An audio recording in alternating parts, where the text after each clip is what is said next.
A young perspective on hot-button issues around the world. This is The Hub. The 2026 High-Level Forum on Global Human Rights Governance is underway in Beijing, bringing together more than 400 participants from nearly 100 countries, along with representatives from the United Nations and other international and regional organizations. The forum-themed Joint Development Shared Human Rights takes place as the world marks the 40th anniversary of the Declaration on the Right to Development. 4 decades on, development remains at the center of many global challenges, from poverty and inequality to technological transformation and sustainable growth. So what does the right to development mean in today's world? Why does China regard the right to decent living and development as fundamental human rights? And how can the international community better advance human rights through development while building a fairer, more inclusive, and more balanced system of global human rights governance? To discuss all these issues, we're joined in Beijing by Han Hua, co-founder and Secretary General of the Beijing Club for International Dialogue. Also in Beijing, we have Professor Zha Daojun, Professor at the School of International Studies, Institute of South-South Cooperation and Development at Peking University. And in Yunnan, we have David Blair, Vice President of the Center for China and Globalization. Welcome to all of you. Now, Ms. Han Hua, let me go to you first. It's important to understand what the right to development is, right? This year marks the 40th anniversary since the Declaration on the Right to Development. So what do you think the right to development constitutes? And especially, what do you think China's contribution to the right to development has been? I think that the Declaration affirmed a very fundamental principle that development is not only an economic objective, but a human right. So it recognizes that every person and all peoples should have the opportunity to participate in, to contribute to, and to benefit from development in all dimensions, including but not limited to economic, to social, to cultural, to political, and etc. So this is the very fundamental significance that remains profound and highly relevant to today's reality. In today, the world faces growing challenges, including but not limited to, such as the persistent poverty, which China has contributed certainly a lot. China has lifted over several hundreds of millions of people out of extreme poverty over the past 20 to 30 years. And the current situation in the world is that there is still, especially after the pandemic, after the several regional wars, there is a widening development gaps, while China, through its 4 decades of opening up and reform, is trying to reducing these development gaps. And also with regard to the climate change, China has set up its own goals as 30-60s, with 2030 reaching the carbon peak, and by the year of 2060 reach the carbon neutral. So China has also contributed to a lot to the climate change and the green development, which is also the foundation of the development rights down the road. And in terms of the public health crisis facing the world today in many countries and regions, and also the impact of emerging technologies, China has already helped and will be continuously to contribute to these challenges to be tackled, not only by the Chinese people, but also by the Global Development Initiative. And under this framework, China can unite more people, especially people from the global south, to tackle these issues, which have made, it's very increasingly clear that without development, without this initiative, and without the framework and also the efforts being into this framework, many other human rights cannot be fully realized. Exactly. I mean, human rights is an all-encompassing issue that is so often misunderstood and ideologicalized, shall we say. Now, Professor Zha, the theme of this year's Human Rights Forum taking place in China is Joint Development, Shared Human Rights. That appears as relevant as ever. If you look at it, right, the Declaration states that every person and all peoples are entitled to participate in, contribute to, and enjoy economic, social, cultural, and political development.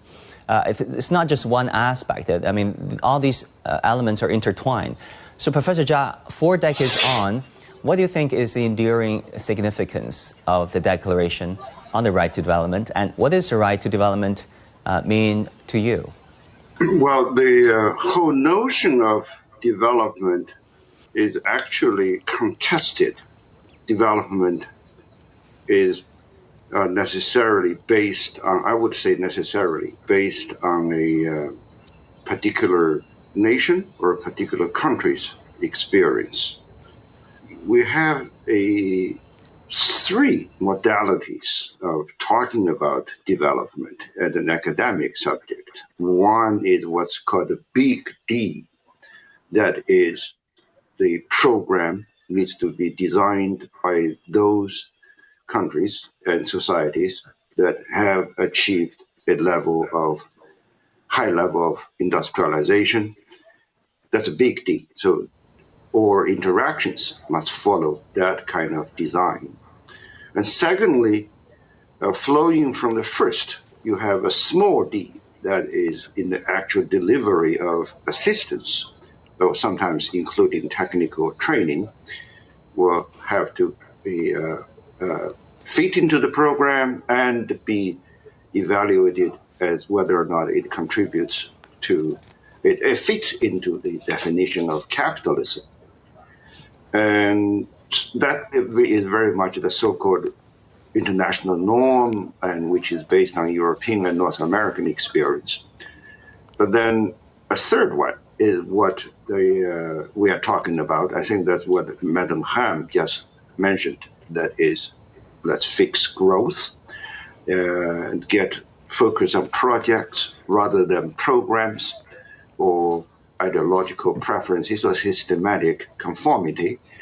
And then growth is the major benchmark. And it's not saying that systemic issues are not important, but systemic issues can evolve by themselves rather than be a precondition. So coming back to your question, the Declaration on the Right to Development at the UN represented a consensus, but the wording that was based in the 1940s and at the establishment of the UN is, as history evolves, has been open for interpretation. But here in China, it's not just China, right? It's in Asia, and it's increasingly in many more regions and countries. I would think there is a greater level of convergence to the third modality of understanding development. In other words, let's talk less about, quote unquote, the right way of developing. Let's get some real projects going, and these projects need to bring tangible benefits to the peoples, especially in the low and middle income countries. Right. Human rights is a hotly debated concept. It is evolving, but it's also highly politicized. David, the discussions revolving around human rights are often framed primarily around civil and political rights in the West, whereas in China, Beijing emphasizes the right to development, to decent living, to a livable wage, good environment, so on and so forth. So how do you think China's interpretation and implementation of what human rights constitutes, the right to development constitutes, fit into the broader human rights framework? I was thinking about that in terms of what leads to human happiness. If you go back to even back to Aristotle or back to Confucius, philosophers and economists talk about what makes people happy. And it breaks down into 2 categories. One is opportunity and the other is safety.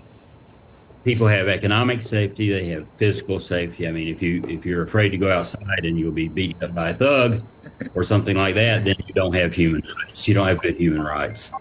And sometimes there's a trade-off. I mean, too much entitlement spending can destroy opportunity. One thing that China has done over the last 40 years, I think, has created lots of opportunities for people through education, Also through infrastructure. I mean, I live in a part of China, a remote part of China, which has great infrastructure, and that's allowed a lot of people to develop small businesses. They get lots of opportunities. They have opportunities for education. That's the kind of human rights. That's a kind of development which has been very important for them. Another thing is you need to, I'm thinking about it as an economist, you need to ensure that a big enough percentage of the wealth goes to people that allows everyone to feel like they're participating, like everyone has an opportunity. And I've done a study recently looking at wages. And if you look at wages in China, median real wages, people in the middle, wages have gone up 23 times since 1979. 23 times, 2,300%. That is a huge increase in opportunity, in living standards, and the way people, their perception of being well off for everybody. This is average. In the United States, median real wages have gone up 0.026% since 1979. That's the data. I say 1979 because that's when the data in the U.S. became available on median real wages. So, and a lot of that's due to failure to enforce monopolization, failure to build new infrastructure, things like that. So I think it's important to look at what kind of opportunities are we creating for average people, and that's an important aspect of human rights. And how do you make people happy? That's a very deep topic, but I think it's something policymakers have to think about. Yeah, I mean, Yunnan is constantly rated as one of the happiest and most livable cities and actually provinces in China, and I can certainly see why you're choosing, I would assume, to live and work from there.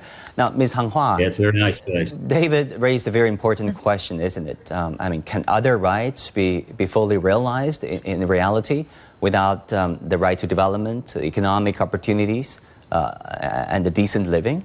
Well, I totally agree with David, and I would, if I can, I would love to see Yunnan or Kunming or some other places, nice cities, as some of my destinations for the next phase of life. Yeah, so I think development is definitely provides the foundation, if I can use this metaphor, like a foundation of a house. Civil and political rights certainly are beautiful and also essential rooms within that house. But without this strong foundation, without this strong infrastructure, the entire, the house may become fragile, because, with the expansion of access to education, to healthcare, to, the income increase in China, for example, this is empowering and enabling people, especially people in the developing stage, to participate more fully in economic, in political, in social, in the public life on daily basis. Otherwise, without this happiness on daily basis, without the safety of education and the sense of fulfillment in their daily life, in the income increase, it is really hard to advocate and to pursue the so-called civil and political rights on daily basis. I mean, as you speak, Ms. Han, we're looking at the file footage of happy children, of the graying space of families taking their kids to chill on the weekends. I mean, those are not AI generated. Those are real events happening around this country. Now, Professor Jia, China has long maintained that the rights to subsistence and development are primary basic human rights. After lifting nearly 100 million rural residents out of poverty, the country is now focusing on consolidating those achievements. In 2025, per capita disposable income in counties lifted out of poverty continued to grow, and the urban-rural income ratio narrowed to 2.31 to 1. At the same time, China's basic medical insurance now covers more than 1.3 billion people, with coverage remaining at around 95%. Professor, how does China's development experience illustrate the concept of promoting human rights through development?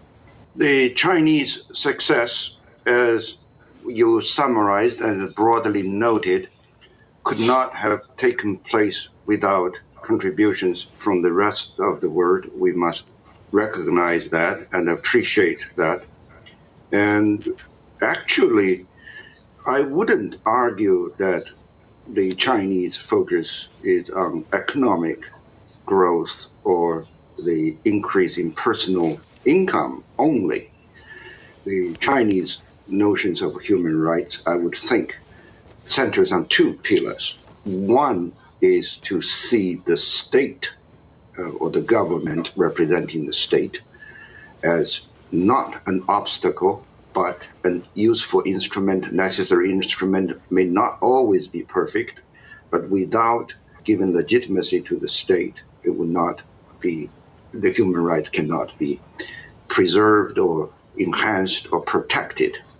And relating to that, if you go back to Sun Yat-sen's wording, which is carried on until today, 天下大同, that all nations are equal, you can say political or philosophical or ideological notion of human rights is that we, this is the bigger we, right?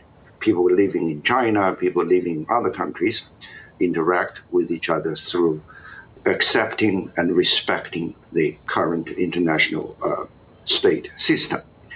So the controversy that sometimes arises, and a lot of times sharply, is that between, if we can simplify this to a so-called Western notion of human rights or Asian or Chinese notion of human rights, is that behind a Western notion is this strong critique or even a very thinly veiled advocacy of saying, how can we get better human rights? That door to that human rights is to get rid of your government and let's change the state system. I don't think that's the only one. And, if anything, the respect for an acceptance of the legitimacy of the government, of the state system, is just framed in a different wording, the rule of law, all right, respect for the Constitution. Now, if you go back to individual reservations or preferences, there are lots of challenges to constitutions. There are lots of critiques of officials who are in elected offices. But that does not mean that human rights will have to equal the right to overthrow a government. Exactly. I mean, thanks for this very highly theoretical but relevant overview of what human rights is and is not about. Now, let's zoom in a little bit. David, where we live, the air we breathe, the animals, the green space we see, is also very important, isn't it? In recent years, China has continued to improve its environmental quality, supporting people's aspirations for a greener and more livable future.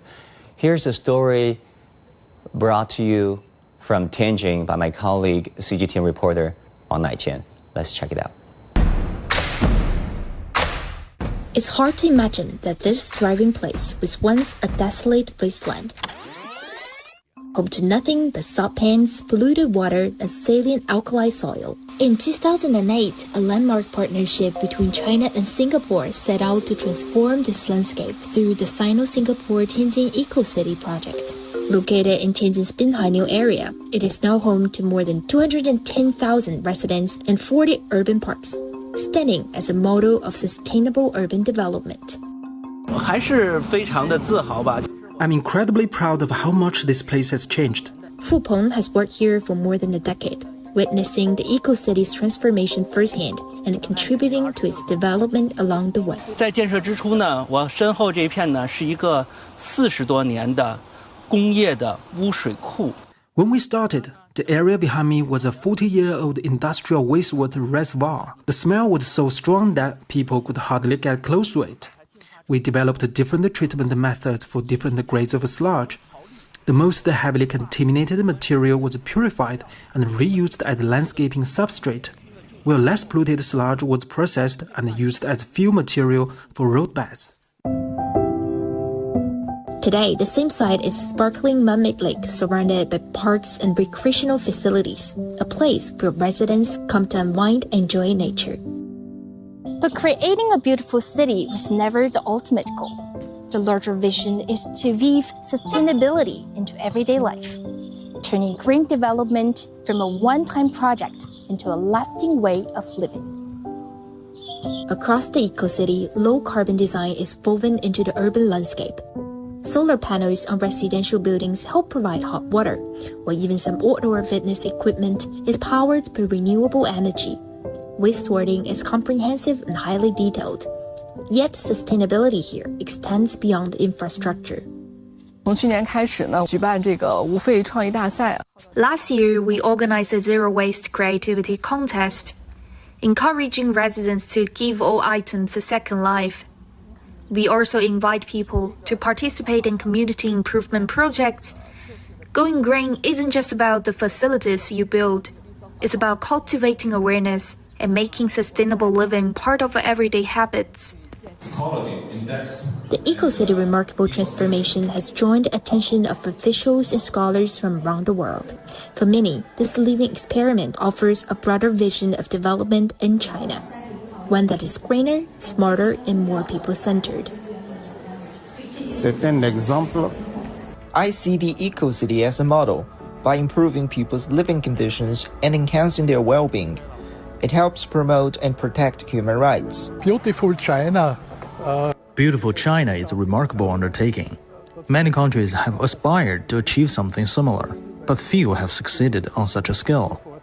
Traveling across China, I've seen concrete and visible efforts to improve the environment and create a better quality of life for people. A healthy environment is one of the greatest assets a society can provide, and one of the most universal benefits to people's well-being. Here on what once a barren stretch of land, China is demonstrating what that vision can look like. Not just a greener city, but a more livable future for the people who call it home. Wang Naiqian, CGTN, Tianjin. Now, in fact, green development is a key part of a major piece of deliverable from 2026 High-Level Forum on Global Human Rights Governance.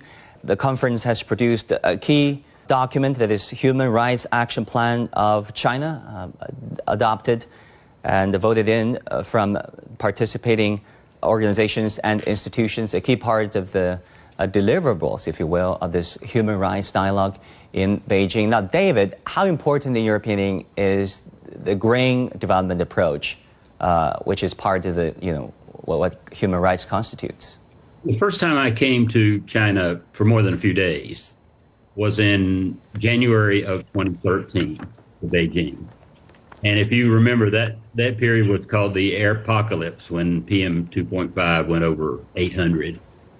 And it was really bad. And if you look at the skies in Beijing today, they're clear almost every day. That's a huge accomplishment. That made a lot of people's lives better. Although it had some cost because the factories had to be shut down and things like that. But I do think, I'm not sure I would call it a human right, but I love to bicycle. I bicycled to work for about 20 years in Washington, D.C., and it was quite difficult because it's kind of dangerous. I think it's nice to have the right to bicycle and to hike and to go for walks. That's an important part of people's happiness, I think. One thing I've noticed about China is I think it's an explicit policy of trying to make life better by making life cheaper. For example, one thing I've noticed in the last 10 years or so is an extensive program for building park. If you look out the window to my side, there's a big park and a lake, and it gives people a place to do things without having to buy a big yard for themselves. And it's much nicer than having a big yard.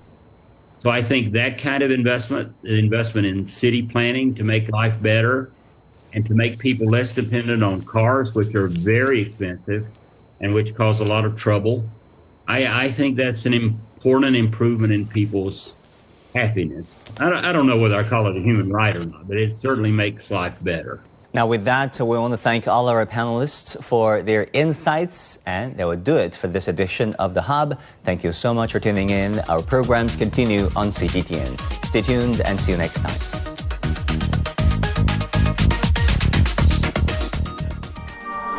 Tales of Chinese Children is a collection of fairy tales and fables written by Edith Eaton, one of the first Asian American women writers from the turn of the 20th century. Edith focused on children who were treasured. They are the sweetest gift of all. Lost. Get away from me! Get away from me! Or misunderstood. My son, the evil spirit in your sister had almost lost you to me. In the complicated adult world and much more. Search for Books and Beyond on radio.cgtn.com and all major podcast platforms to delve into an audio journey which allows the sound to linger around and above you for stunning realism.